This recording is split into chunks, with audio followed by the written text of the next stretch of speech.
Et je suis Distinguished Technologist et coach DevOps à DXC Technologies. Et puis, j'ai eu la chance d'être invité à cette conférence et de partager un petit peu mon expérience. Donc, euh, comme disait Mary, n'hésitez pas à poser vos questions sur le chat et à la fin, on prendra quelques questions. Donc, DXC Technologies, assez rapidement, c'est une grosse société de services avec 20 milliards de chiffre d'affaires, à peu près 6000 clients dans le monde et à peu près 10 000 pratiquants agiles et DevOps. Euh, Aujourd'hui, en fait, si je me suis dit quand j'ai vu l'annonce pour l'appel pour à orateur, je me suis dit alors effectivement agile en ligne c'est super. Et en fait c'est tombé à peu près exactement au même moment où j'entendais à la radio aujourd'hui, donc le 30 avril, on a à peu près 4 à 7 travailleurs sur 10 qui sont en mode télétravail. Et, euh, et, et, et c'est un chiffre énorme. En fait, si on regarde, en 2004, il y avait une étude de fait, on était à 2% de personnes en télétravail qui considéraient le télétravail. En 2017, on pensait que, enfin, d'après les études, 25% de personnes pouvaient avoir à pratiquer du télétravail, parfois dans des conditions pas super.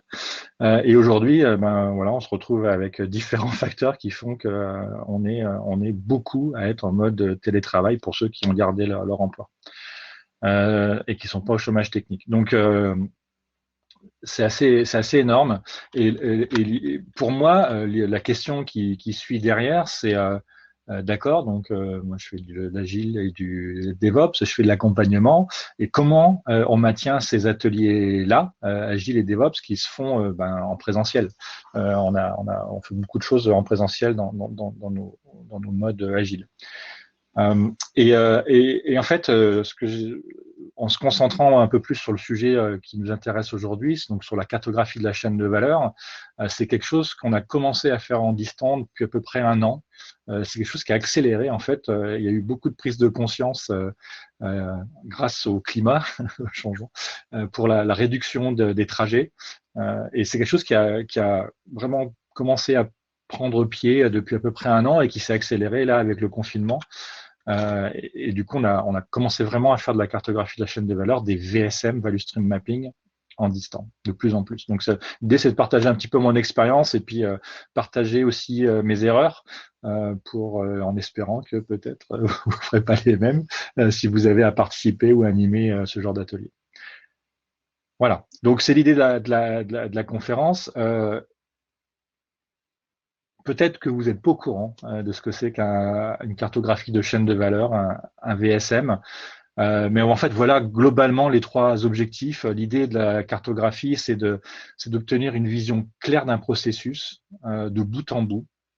Donc, quand on dit de bout en bout, l'idée c'est vraiment de partir du client ou du consommateur pour aller voilà à les phases de design, de peut-être de développement en continu, d'intégration continue pour finalement pour que ça se retrouve dans les mains du consommateur. Donc vraiment la cartographie de bout en bout de ces processus-là. Une fois qu'on a cette cartographie, c'est d'identifier les contraintes, c'est-à-dire ce qui pose problème, là où ça pêche, pour au final juste utiliser cette cartographie comme un point d'entrée et démarrer un processus d'amélioration, donc un Kaizen, voilà, pour avancer, pour améliorer nos processus. Donc ça, c'est l'idée du VSM. D'habitude, les VSM et les cartographies, on fait ça en présentiel. Et aujourd'hui, on fait ça en télétravail. Encore une fois, au départ, peut-être, enfin, pour ceux qui commencent dans ce mode-là, aujourd'hui, un petit peu à marche forcée, mais c'est finalement quelque chose qui a commencé à vraiment avoir lieu depuis à peu près un an. Et voilà. Donc, l'idée, c'est comment on fait pour organiser ces cartographies et ces ateliers en mode à distance et en télétravail. Juste pour zoomer, passer 10 minutes sur ce que c'est que la cartographie, je vais pas vous lire la définition parce qu'il y a beaucoup de mots. Vous avez peut-être pratiqué, vous avez peut-être vu ça sur Wikipédia, c'est la définition de Wikipédia. Mais encore une fois, je voulais juste insister sur le fait que une cartographie, elle n'a de but. Enfin, c'est un atelier qui est vraiment très intéressant. On a beaucoup de retours sur. Je ne savais pas que on en était à ce point-là. Parfois, il y a des retours un peu même choqués de voir le processus tel qu'il est vécu par les gens. Mais l'idée de la cartographie, c'est encore une fois d'être un point de départ qui vont amener des améliorations qui vont donc, sur la globalité du processus. D'accord. J'insiste sur le point globalité parce que ça serait une erreur de faire une cartographie sur un processus, par exemple, de développement. D'accord. L'idée, c'est pas d'améliorer uniquement le processus de développement, de test et des choses comme ça. L'idée, c'est vraiment de regarder la chaîne de valeur. Donc, c'est pour ça qu'on appelle la cartographie de la chaîne de valeur, de bout en bout. Et c'est pas de la chaîne de valeur de développement ou d'un silo ou d'une partie du processus. D'accord? Parce que le risque, donc c'est vraiment de prendre du client avec tout le processus de retour au client. Le risque de prendre uniquement un élément du processus, une boîte, et de optimiser ça ou de suroptimiser ça, c'est que derrière, on va créer d'autres contraintes et finalement, on va sous-optimiser le processus global. Et ce qu'on veut optimiser, ce qu'on veut améliorer, c'est l'expérience client et ce qu'on fournit. Donc la chaîne de valeur au global et pas un sous-processus qui, lui, si on le suroptimise, va peut-être créer au contraire des problèmes en amont et en aval. Donc cette vue de bout en bout. Mais peut-être pour rendre la chose un petit peu plus pratique, un VSM vu de mon pâtissier. Alors c'est vrai qu'en mode de confinement, je fais des tours à la boulangerie et c'est une erreur, mais il paraît que le pain banane devient extrêmement populaire. Mais voilà ce que c'est qu'une chaîne de valeur, une cartographie. Alors, on voit pas mon transparent, donc on voit pas mon transparent. Qu'ai-je fait? Alors, effectivement, on voit pas mon transparent. Attends. Alors, ça a dû se couper. Ça doit être tout bon maintenant.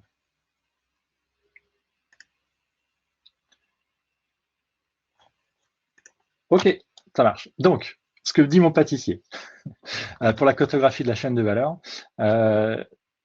c'est voilà comment ça fonctionne. Donc, on part de moi, donc on part du client, d'accord. Et l'idée, c'est qu'on retourne au client, c'est-à-dire qu'on a la cartographie de bout en bout.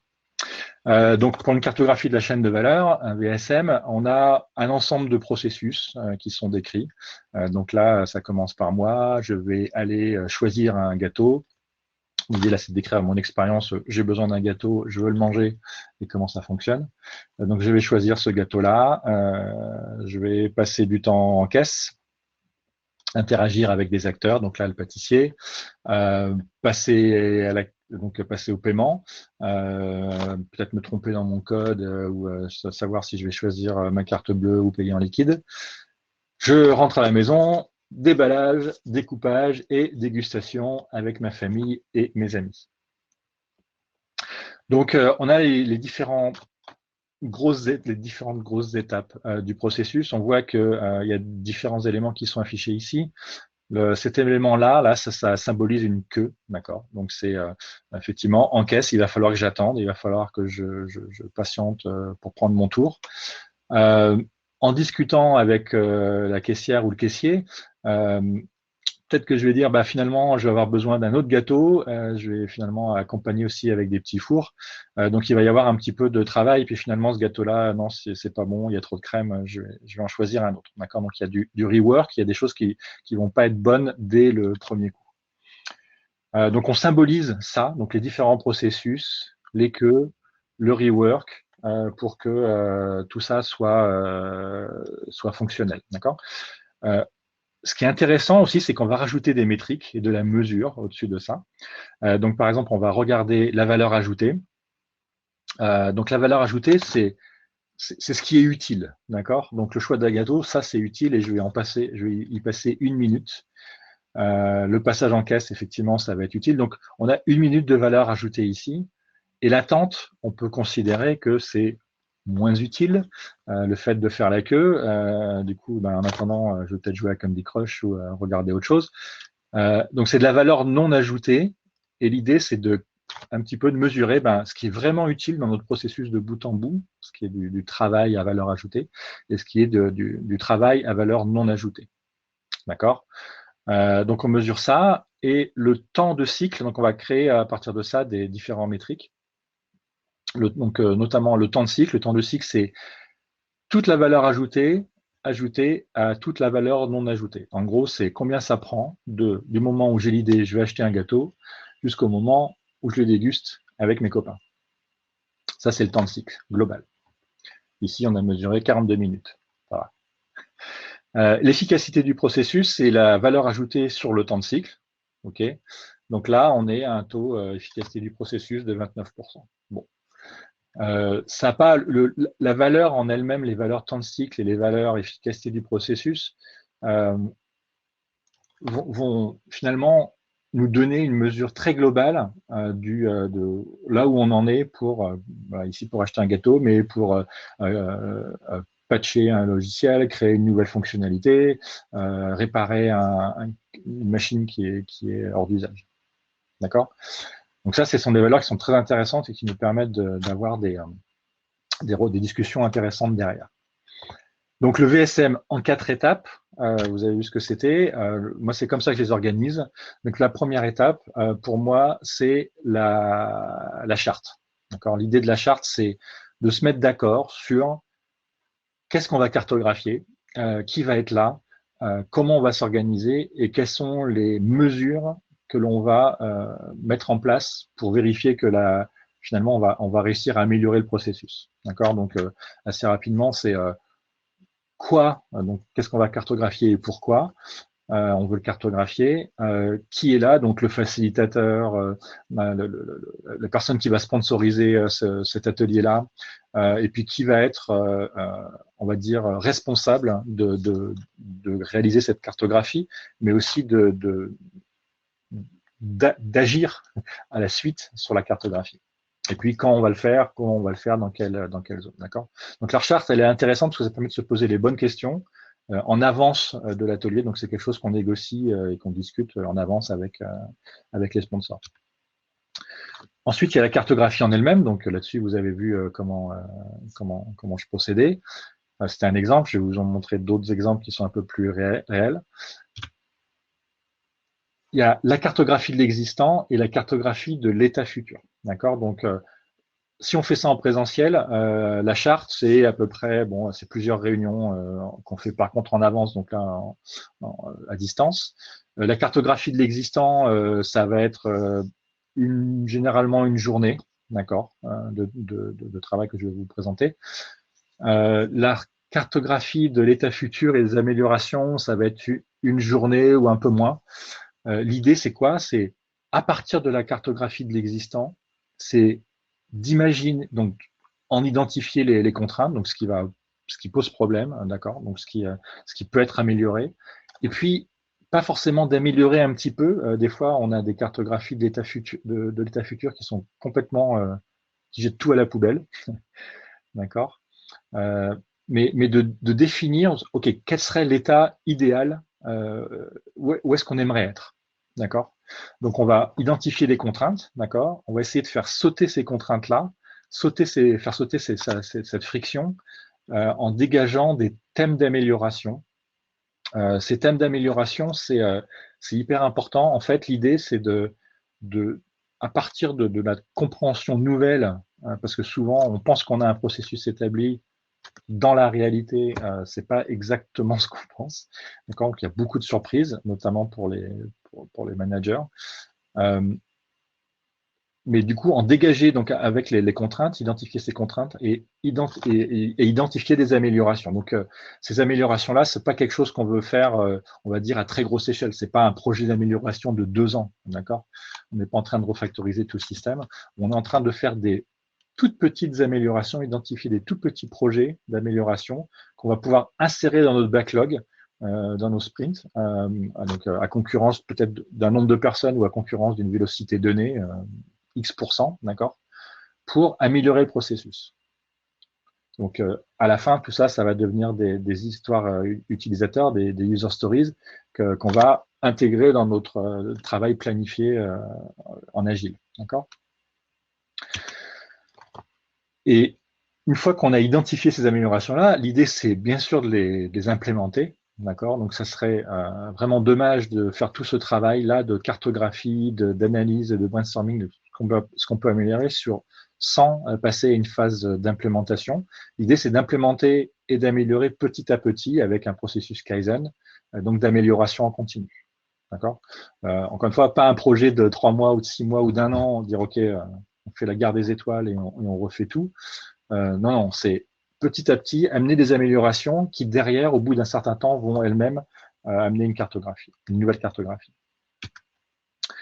Alors, en face à face, ça donne ça, donc une salle avec des participants. Ça, c'était déjà il y a à peu près 1 an, avec beaucoup de matériel que vous avez l'habitude d'utiliser quand vous faites des ateliers agiles.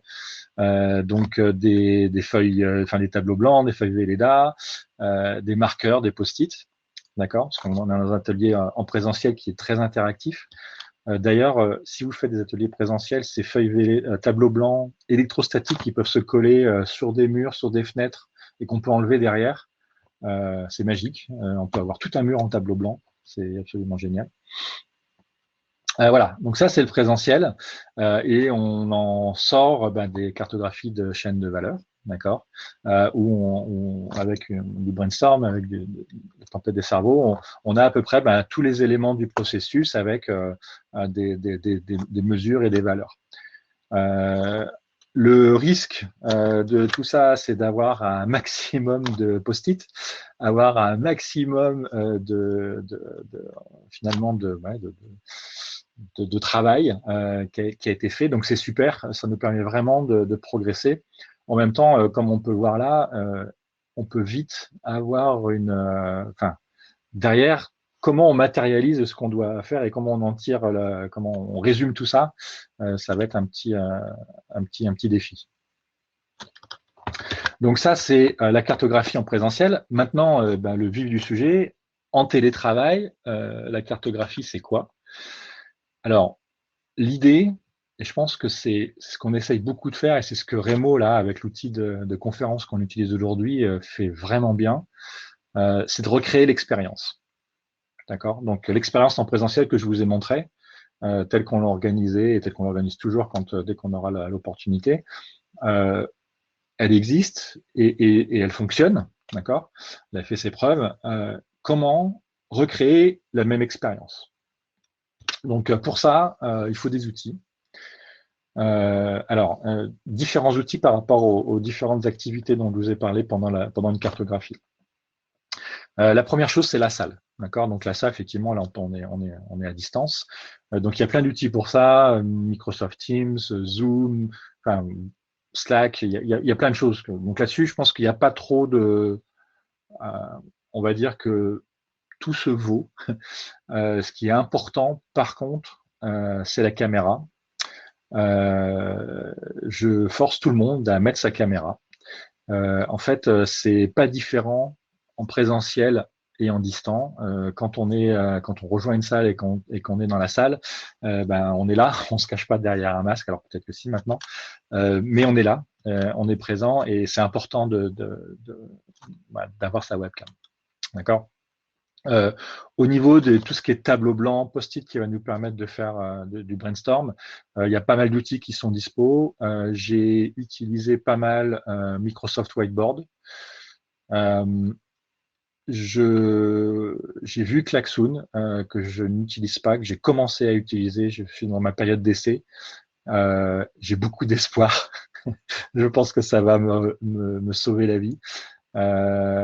J'ai utilisé pour certains ateliers clients Mural, qui fournit pas la même expérience que Klaxoon, mais qui est assez efficace dans son style. Lucidchart, qui est très connu et populaire. En fait, l'idée, c'est quoi? On a beaucoup besoin d'interagir quand on met en place le processus. Bon, mais ça, un animateur peut décrire le processus de la cartographie de bout en bout dans un outil assez classique. Mais quand on a besoin de faire du brainstorm, c'est important de voir les post-it se bouger, pouvoir classifier les idées, en tirer des thèmes d'amélioration. Et pour ça, il n'y a pas beaucoup de choses qui existent. Mais bon, voilà un petit peu les outils. Pour tout ce qui est livrable, donc c'est-à-dire la cartographie qu'on va vouloir sortir, les thèmes d'amélioration qu'on va vouloir dégager pour derrière pouvoir les actionner. Donc là, il y a plein de choses. Diagrams.net qui est le nouveau nom pour Draw.io. Lucidchart, ça peut être du PowerPoint. Klaxoon me paraît super bien pour également faire ça. Pour tout ce qui est derrière la phase d'amélioration continue qui va durer longtemps, autant ça va être un certain nombre de réunions qu'on n'est pas obligé de faire à la suite. D'accord. Moi, j'aime bien les segmenter en série de 2 heures, 2 heures et demie. Mais ces processus d'amélioration en continu, l'idée c'est que finalement c'est quoi? C'est de mettre ça dans notre backlog, d'accord? Donc après, suivant les styles des équipes, Microsoft Planner, Jira, GitLab, GitHub, Tulip, je mets du Made in France un peu partout parce que je pense que c'est important. Ils font du super travail. Si vous ne connaissez pas la plateforme Tulip, allez faire un tour. Mais bon, mettre en place ce processus d'amélioration en continu et de suivi. Un petit point important, je pense que pour tout ce qui est tableau blanc et post-it, finalement, c'est un peu le nerf de la guerre. On a l'habitude de se réunir avec maintenant des outils en distanciel. Donc ça, c'est pas un souci. Les livrables et le processus Kaizen, je pense que c'est la façon, on va dire, ordinaire de travailler. Pour tout ce qui est tableau blanc et brainstorm, c'est là qu'il y a, à distance, il y a un petit peu beaucoup de changements. Et c'est là que j'ai vu beaucoup de choses auxquelles il faut faire attention, mais je vais y revenir tout de suite. Donc, je vous ai fait une petite vidéo. Je suis sûr que vous allez rien voir. C'est pas bien grave. L'idée d'ailleurs, c'est qu'au fait, au milieu, je l'ai flouté parce que je voulais pas que vous voyiez ce qu'on discutait. mais bon, l'idée, elle est là. L'idée, c'est que pour cette cartographie de l'existant, c'est qu'on travaille dans l'outil qui va nous permettre de créer cette cartographie. En échange, vous voyez les différents échanges avec les différentes personnes de cette cartographie qui participent à cette cartographie. On n'est pas beaucoup, là on est 7. 7 c'est bien, faudrait pas être 30, d'accord, parce qu'on veut beaucoup d'échanges, d'accord. En même temps, l'aspect à distance nous permettrait d'être beaucoup plus. Et cet aspect être derrière un écran en mode pas anonyme, mais derrière un écran peut nous aider à avoir plus de retours. C'est pas la personne qui parle plus fort dans la salle ou le responsable, le manager, qui va mettre le plus gros post-it et qui va dire c'est comme ça qu'on fait. D'accord. Le fait de travailler à distance a un énorme avantage, c'est qu'on met tout le monde au même niveau et que les paroles peuvent se libérer. Avec certains outils, on peut même travailler en anonyme, c'est-à-dire fournir du feedback sans mettre son nom et associer son nom. Je vous ai montré la cartographie de l'existant. Là, juste un screenshot, une copie d'écran de la cartographie, enfin du brainstorm. Donc, bien sûr, vous voyez pas les post-it, ils sont floutés. Mais de cette tempête de cerveau, l'idée, c'est de pouvoir quoi? C'est de récupérer les idées grâce à la cartographie de l'existant et puis les prioriser par rapport à la valeur qu'on va pouvoir en tirer, et puis le coût d'implémentation ou la difficulté d'implémentation. D'accord. On va dire un brainstorm classique de prioritisation et de génération d'idées. Et puis le Kaizen, donc vraiment cette phase où on passe en mode amélioration en continu. Donc là-dessus, ça peut être des stories Jira, ça peut être, donc là, nous on utilise énormément GitHub. Pourquoi? Parce qu'on le lit avec notre code et nos livrables. Ça dépend des clients et de votre façon de travailler, mais l'idée c'est quoi? C'est de finalement la même chose que l'on a sur les thèmes d'amélioration, de pouvoir les décrire ou en tant que story ou alors en tant que thème d'amélioration. Voilà, donc quelques réflexions par rapport à ça.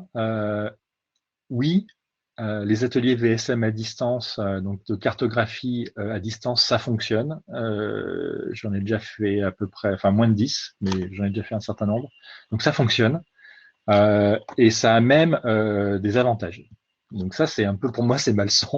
Je m'y attendais pas vraiment. Au départ, j'y allais un petit peu à reculons. J'adore travailler avec les gens en face à face, mais c'est mieux pour l'inclusivité, c'est-à-dire que euh, on peut avoir des gens dans ces ateliers-là qui de toute façon n'auraient pas pu voyager ou se rendre disponibles pour 2 jours, parce qu'un atelier de 2 jours, c'est impactant. D'accord. Donc là, on peut le séparer, c'est-à-dire qu'on n'a pas besoin de réserver une période de 2 jours. On peut avoir 2 heures, 2 heures, 2 heures, 2 heures, 2 heures, et puis finalement étaler un petit peu cet atelier-là dans le temps. Donc c'est vraiment intéressant. Donc c'est mieux pour l'environnement, et puis aujourd'hui, ben, on sait que c'est mieux pour la santé. Donc à voir, je me demande si maintenant je ne vais pas recommander toujours ces ateliers à distance pour mes engagements. Autre point, c'est que quand on est à distance, les outils sont clés. Autant à distance, enfin en présentiel, on peut avoir, voilà, arriver un petit peu avec juste ses post-it, ses marqueurs, un tableau blanc, on peut se débrouiller, et puis tout le monde comprend comment ça fonctionne. Quand on est à distance, les outils sont clés et je me suis planté, ou parfois j'ai sous-estimé l'importance d'avoir le bon outil et de pas trop bricoler, mais de passer ce qu'il faut en budget pour avoir les bons outils. Donc là-dessus, si vous y pensez, un billet de train ou un billet d'avion, au minimum Grenoble-Paris, je suis à Grenoble, Grenoble-Paris, c'est aller 150, 200 euros. C'est quand même pas très compliqué de passer 150 à 200 euros dans une licence de quelque chose qui va vous permettre de travailler correctement. D'accord. Donc, je me suis planté parce que je me suis aperçu que parfois les outils n'étaient pas adaptés et j'avais pas toutes les idées que j'attendais, enfin que j'avais quand j'étais en présentiel. Et il faut vraiment faciliter ça. Autre point, c'est que il y a une vraie fracture digitale, c'est que tout le monde n'a pas la même approche par rapport à la techno. Du coup, il ne faut pas se planter sur pas avoir un outil qui soit incompréhensible ou trop difficile à mettre en œuvre. Donc, il faut quand même passer un petit peu de temps à se mettre d'accord sur l'outil et montrer comment il fonctionne. Donc, à distance, c'est important. L'ingrédient secret de la cartographie, pour moi, c'est l'amélioration continue. C'est-à-dire comment, derrière une cartographie de l'existant, d'avoir dégagé les thèmes d'amélioration, donc la cartographie future, les thèmes d'amélioration, c'est comment finalement on améliore réellement les processus. Et donc là, c'est l'amélioration en continu. J'ai vu trop de cartographie de l'existant qui est restée dans les placards. Donc ça, c'est trop facile d'organiser ce genre d'atelier et derrière de rien en faire, d'accord. Donc c'est vraiment l'ingrédient secret et c'est vraiment aussi quelque chose qui va demander de la persistance. Donc ça, que ce soit en présentiel ou à distance, c'est pareil, mais il faut suivre à la culotte. Il faut dire, OK, où est-ce qu'on en est dans notre backlog? Quelles sont les métriques qu'on avait dit qu'on améliorerait, donc les mesures qu'on améliorerait, et comment ils progressent, ces métriques-là. D'accord? Est-ce qu'on vraiment on a un impact? Au départ, on peut avoir une dégradation, mais on s'attend à avoir un impact positif derrière. Donc, cette, cette persistance, cette résilience par rapport à l'amélioration continue, elle est hyper clé. Et je pense que autant vous pouvez un petit peu sous-investir dans l'aspect atelier de la cartographie, mais là, si vous voulez vraiment que ça amène des résultats, vraiment l'amélioration en continu, elle est clé. Pour moi, le VSM, c'est un atelier clé pour impulser une transformation. D'accord. J'ai vu je travaille avec beaucoup de gens, beaucoup de clients, et y compris en interne, pour améliorer nos processus. Et on parle souvent de transformation agile, DevOps, enfin voilà, tous ces jolis mots.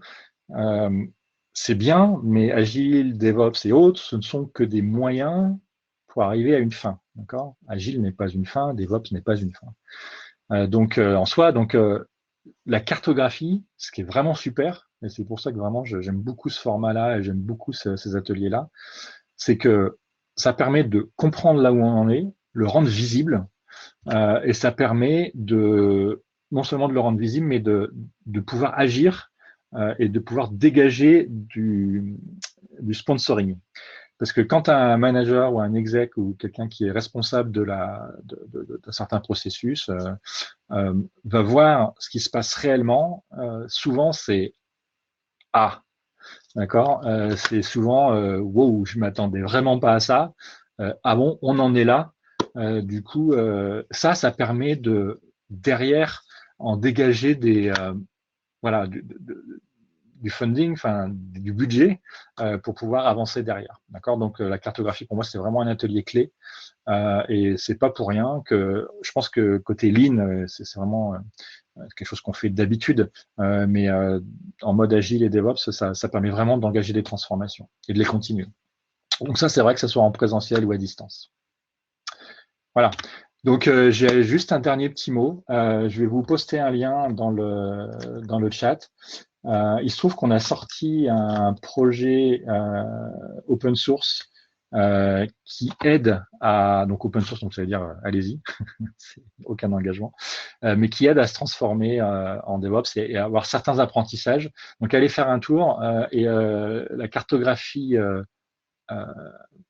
la cartographie de la chaîne de valeur, c'est un atelier qu'on n'a pas mis encore disponible en ligne, mais c'est quelque chose qu'on va mettre disponible pour aider les gens à comprendre ce que c'est et à la pratiquer. Voilà, donc ça, voilà pour la présentation. Merci beaucoup. Du coup, on voulait réserver du temps pour les questions et on est prêt à prendre des questions. Donc, je ne sais pas, je vais regarder s'il y a des questions dans le chat, mais je pense aussi que, voilà, dis-moi. Le premier, c'est peux-tu nous dire plus sur la manière dont en fait tu as découpé tes ateliers? D'accord. Donc voilà, donc ça c'est quelque chose que j'ai mentionné. C'est vrai qu'entre les, euh, les différentes étapes du VSM, donc la charte, la cartographie de l'existant, la cartographie future et l'amélioration en continu, effectivement, j'ai découpé ça. D'accord. Donc en présentiel, on fait ça à peu près sur une journée et demie, 2 jours.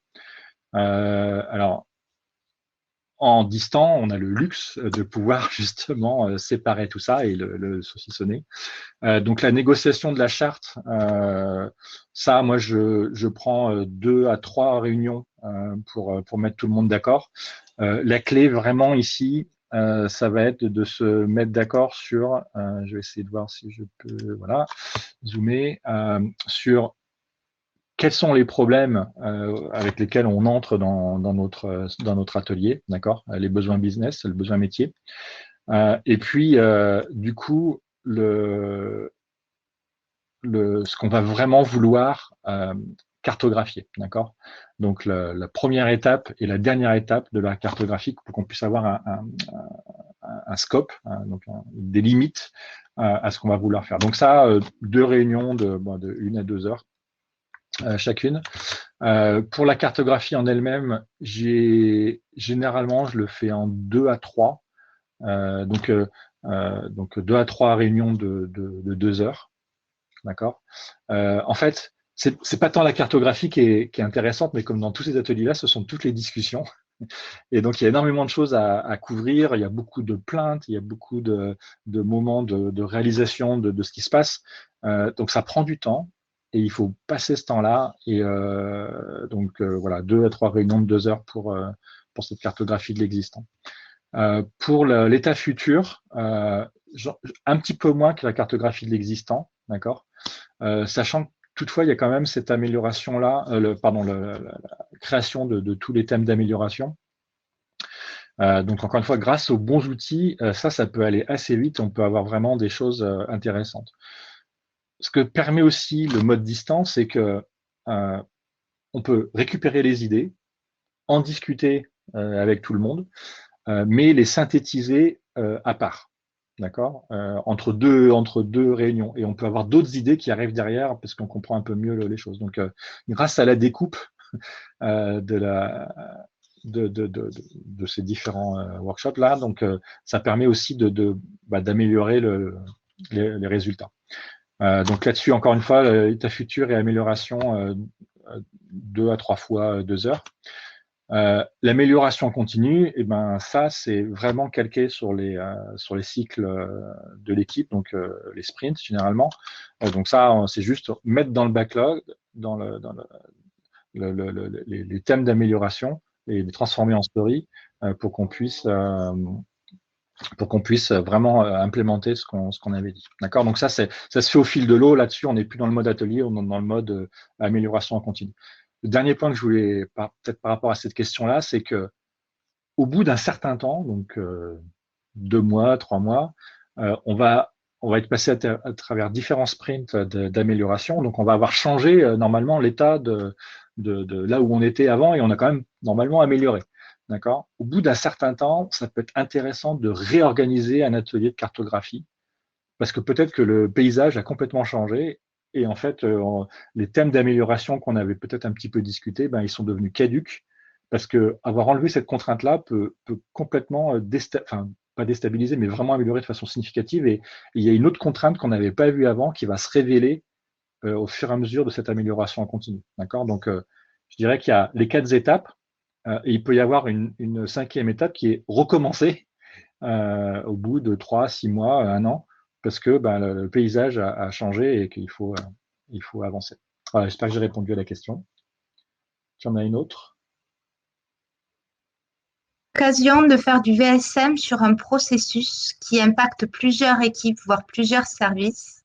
Et as-tu des conseils pour mener un atelier pour un process organisationnel?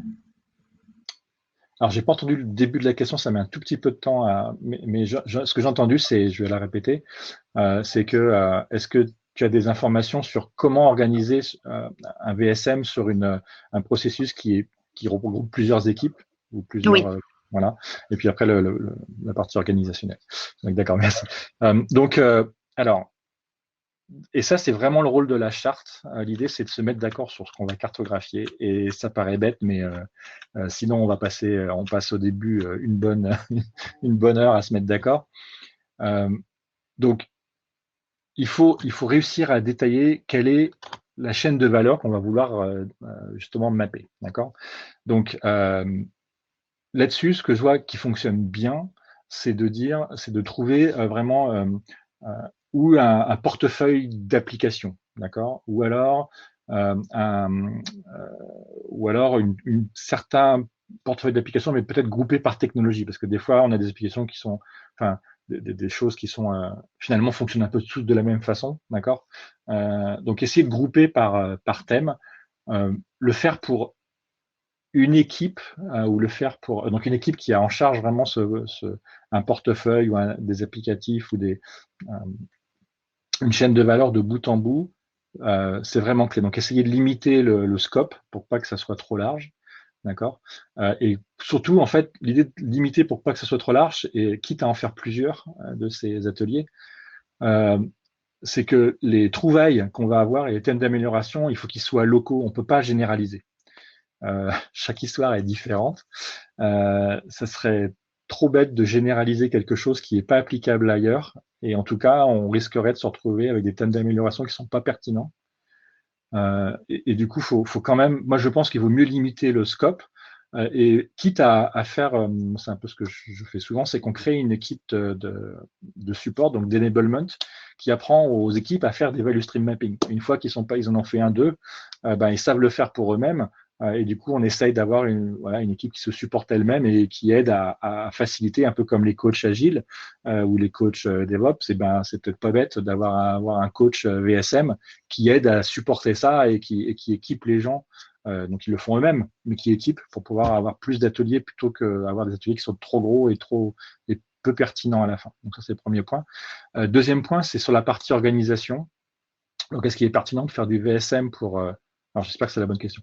Ce à quoi je vais répondre, c'est est-ce qu'il est pertinent de faire un atelier VSM pour des processus organisationnels? euh, Alors, moi je dirais non, mais peut-être que je me trompe, parce que ce que je vois, c'est que l'idée, c'est vraiment d'optimiser quelque chose de bout en bout, c'est-à-dire du client, du consommateur, de l'utilisateur, juste et de retour au client, aux utilisateurs. D'accord? Donc j'ai un peu peur que optimiser un processus organisationnel, à voir, ça à discuter, mais finalement optimise une partie ou adresse une partie de la discussion et pas vraiment ce qui compte à la fin, c'est-à-dire la chaîne de valeur au global. D'accord? Et c'est souvent des discussions que j'ai à avoir parce que quand on discute, ah, super, on va faire un atelier VSM pour le processus, enfin, pour le processus de développement. Ben, pas vraiment, quoi. Je pense que c'est vraiment sous-optimum, d'accord? Donc, et c'est dur d'avoir les bons participants, les bons sponsors. Mais par contre, faire un atelier de chaîne de valeur pour exemple l'expérience employée quand il arrive dans l'entreprise. Il est embauché, ok, il récupère son PC, son compte Office, son email, etc. Et il est productif, il sait faire son premier, je sais pas, son premier changement, son premier transparent, son premier, peu importe, au bout de 2 jours. D'accord? Donc ça peut être un processus de bout en bout, une expérience utilisateur qu'on peut de bout en bout mapper et qu'on peut améliorer au fur et à mesure et progresser. Il me reste quelques minutes, peut-être, je pense on peut prendre encore une question. Oui, aurais-tu des ouvrages, vidéos à recommander pour apprendre un peu plus sur le VSM?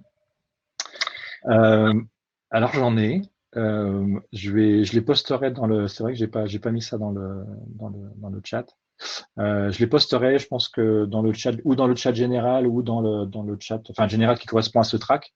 En tout cas, on peut continuer la discussion dans la table. Vous verrez dans Vemo, là, il y a une table orga et on peut se retrouver là. En tout cas, je serai là après si vous avez d'autres questions.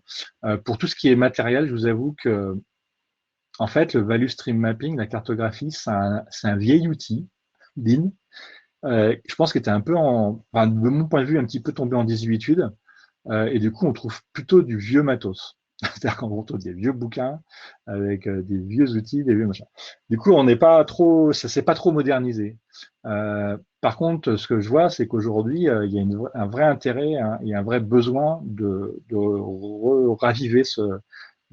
raviver ce genre d'outils et de pratiques et d'ateliers. Donc, j'ai pas vraiment de matériel récent. Tout ce que je vais vous montrer, ça va être un petit peu ancien. Du coup, c'est une belle opportunité pour se dire, eh ben, ouais, la cartographie à distance, je vais écrire un livre ou je vais écrire un white paper et peut-être discuter un petit peu de comment on améliore ça aujourd'hui. Mais oui, je vais partager du matériel que j'ai utilisé pour m'éduquer moi-même.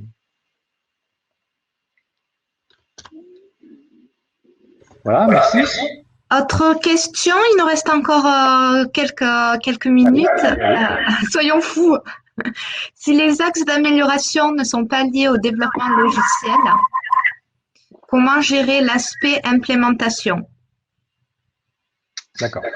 Donc, effectivement, je dis pas qu'il faut pas optimiser le développement logiciel. D'accord.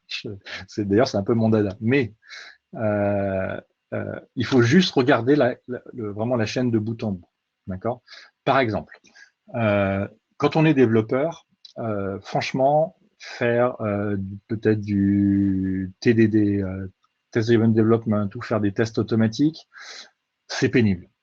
Tant qu'on n'a pas compris que c'était intéressant, ben finalement, on trouve ça pénible, d'accord? Donc, si on cartographie le processus de bout en bout, on va se dire non, non, mais vous dites que de bout en bout, c'est intéressant de faire les tests automatiques, parce que ça va nous éviter d'avoir des erreurs quand on arrive en production. Mais si moi j'optimise mon aspect développement et du coup je suis développeur, je veux pas entendre parler du reste. Et j'adore les développeurs, j'en suis un. J'ai pas envie que ça soit plus pénible pour moi. D'accord? Donc, pour optimiser mon processus de développement, bah, je peux faire quoi? Je peux juste enlever les tests automatiques. Et rigolez pas, ça arrive. D'accord? Et c'est comme ça qu'on a fait pendant très longtemps. Par contre, si on regarde le truc de bout en bout, on se dit, bah non, c'est quand même serait une super idée qu'à chaque fois qu'on ajoute quelque chose, un changement, un fixe, une correction, on puisse avoir confiance sur que ça va pas casser tout le reste. D'accord? Donc, c'est juste ce que je dis. Je dis pas qu'il faut pas améliorer le processus de développement. Je dis que euh, cette amélioration-là doit se regarder de bout en bout pour pas éviter les choses qui peuvent être plus pénibles par ailleurs. Donc voilà, merci. On a fait pas mal de questions, c'est super. Merci beaucoup pour toutes vos questions. J'espère que c'était utile. Pour moi, la cartographie de la chaîne de valeur, c'est un vieil outil. Je pense qu'il est intéressant de raviver. Et je trouve que l'aspect à distance fonctionne super bien. C'est plutôt mieux même. Et donc, ouais, c'est plutôt positif pour cet atelier agile-là, en tout cas. Merci à toi, Olivier, pour ce sujet vraiment passionnant. Et ce que je retiens, c'est analyser, ajuster, cibler, implémenter en ciblant aussi des actions d'amélioration continue au niveau local pour être plus impactant. C'est ça.